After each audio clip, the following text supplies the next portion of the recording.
Hello, hello, hello, and welcome to my YouTube channel. My name is Jameelah, and I'm a master manifester, and I'm sure you are too because you're watching content like this. The name of this channel is Manifesting Magic the Practical Way because I do discuss a lot of practicalities when it comes to manifesting these amazing lives that we choose, right? What I'm discussing today is the beauty of introversion, right? So there are a couple of points I wanted to make as it relates to this. Something that I noticed a lot when I was growing up, I was always thinking about this thing that something was inherently wrong with me because my preference wasn't to hang out and be with other people all the time, right? And most of the time when you're in friend groups or you're meeting people, you're in high school, middle school, college, and all that kind of stuff, it's all about friend groups, right? And while I had a little bit of a bandwidth to hang with people a lot of times, most of the times I truly enjoyed my own company, right? Even all throughout my 20s and 30s, I can always remember going to find quiet spaces in the park, quiet spaces at the lakefront or, river view, whatever city I was in, at the waterfront. And I would just go take that solitude, and it just felt like a wealth of beauty was like available to me, like, freedom, peace, space, and as long as I can remember, I've always enjoyed that aspect of me. I even remember being younger, making up worlds and little games to play and just being in my own space. And my thought was always, well, if I play with other people, then I can't do what I want to do. So I was always like, I'm okay, I'll take it or leave it, right? I wasn't the kind of kid that begged to spend the nights at people's houses and all that kind of stuff because really, I was okay when my parents came to pick me up at a slumber party and all that kind of stuff early because I really just had enough, right? And so being from large families, sometimes when you are in that more of an introverted spirit, you kind of get, what is it called? Pigeonholed into being like difficult or like, antisocial. That's a big one I always hear, antisocial. I'm not against socializing. Other people can do whatever they want. I'm for socializing as long as I can control how often I do it. Right? Antisocial. It sounds so ugly, right? And so it's like, and people act like social is the only thing that we can get excited about. I'm like, sometimes being alone is a social party all by itself, right? You can sit in the stillness and you can be quiet for long periods of time and you can like reset your brain and have the clarity that you need. It's like a pond. Think about that as an introvert. Like a pond. And when a pond is steady and there's no ripples of water and nothing's affecting it, that's what it feels like to be alone when you're introverted and you enjoy that aspect of yourself more than anything, right? And what it feels like when people come around is someone throwing rocks or pebbles into that pond, right? And sometimes I think introverted people really get out of whack when somebody comes and dumps a whole construction site of gravel into that pond. And you're just like, oh my God, right? I got to be free. I got to get away, right? And I think about how many times I've been told by people who are extroverted, like, well, maybe you're shy. Maybe maybe you have social anxiety. I have none of that, right? I get anxiety for things, but not because of social environments. That's the least thing that's anxiety provoking. Like I can be around any kind of people, anytime, anywhere, whatever, talk to anybody, walk in any room, from the president to the janitor. I'm going to talk to them all the same and I'm going to treat them all with the same respect. I don't have a problem with that. What I don't like is when my energy is being reduced for things that I don't really care about very much, right? So it's like conversations that I'm really not into, or empty pleasantries, or having brainstorming ideas on projects when the perfect idea has already been had, but everybody just wants to socialize more. Meetings at work and things, I'm always the first one to leave. And mostly because the conversations, the interactions are done, right? For me. But I never ever negatively paint a picture about anybody who's extroverted in any kind of way, right? Although I've met plenty who have like false confident facades because they're so big and their personalities are big that people kind of get tricked.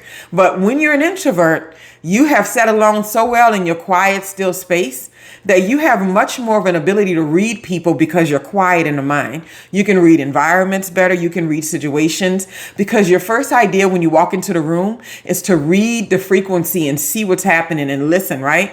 And I think sometimes extroverts are more, they don't spend time reading. They spend time presenting and performing and getting out there and talking to people, shaking hands, smiling. And don't get me wrong, I think we need everybody. If it wasn't for some extroverts in my life, I would not even have left the house for many years. And so we just have to keep this in mind that it's not a negative thing. It's a beautiful, beautiful space to be in. And what introverts can truly teach you is how to enjoy your own company on another level, right? Not your own company in spite of, like rejecting other people, hating other people, not wanting to be around them, withdrawing your physical to try to irritate someone or ghosting people. Like that's nothing to do with introversion, right? But what it'll teach you is that being alone is a safe space to be, no matter what, right?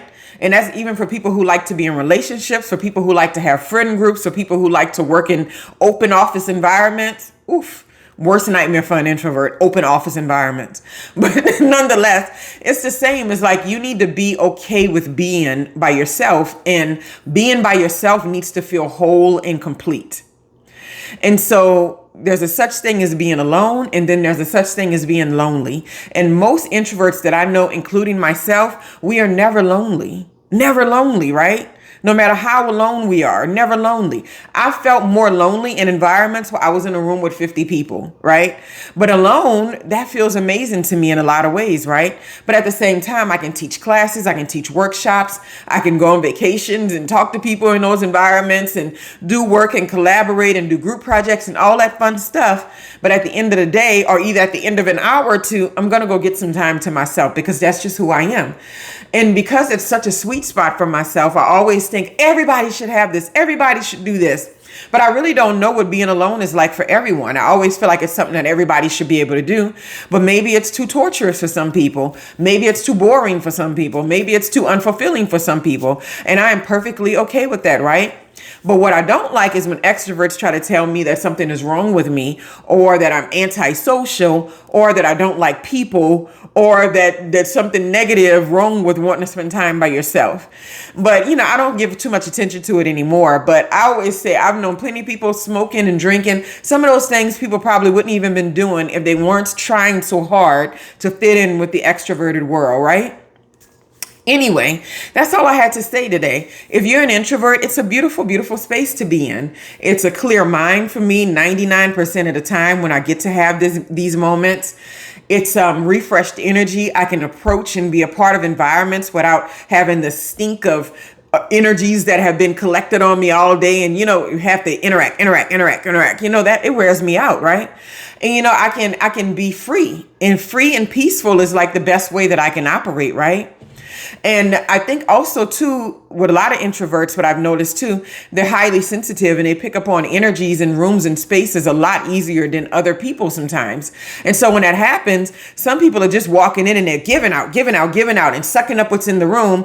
And you walk in, you immediately feel the frequency and you feel the energy and you get consumed by it if you don't protect yourself really quickly, right? If you don't walk in with the knowing, it's like, hey, I don't know where I'm going, don't know what this energy is going to be like, but I'm going to step in here anyway. But I'm going to make sure that mentally I'm shielded, right? So that way that I'm not negatively impacted when I'm in that space. But if you forget to do that, sometimes you can find yourself sitting and being extremely exhausted after like 15, 30 minutes of just being around people. And especially in places where people are not offering you anything higher level or anything intellectual or spiritual to latch onto. And then you find yourself having those basic pleasantries with other people that, are really not feeding your soul, right? And so there's nothing wrong with being deep. There's nothing wrong with being intuitive. There's nothing wrong with being highly sensitive. We just have to know how to take care of ourselves best, and to know that it's okay if we don't need what other people need, or if they think they believe they don't need what we need. But we can still, get out in the world and do amazing and fun things and advocate for ourselves and all that good stuff. But at the end of the day, or at least a few days a week, I'm gonna need for no people to be around. And that is perfectly, utterly the most amazing thing. And it's okay, right? Anyway, introverts unite, like that little meme says, but but in separate rooms, right? Anyway, I hope y'all have a wonderful, wonderful day.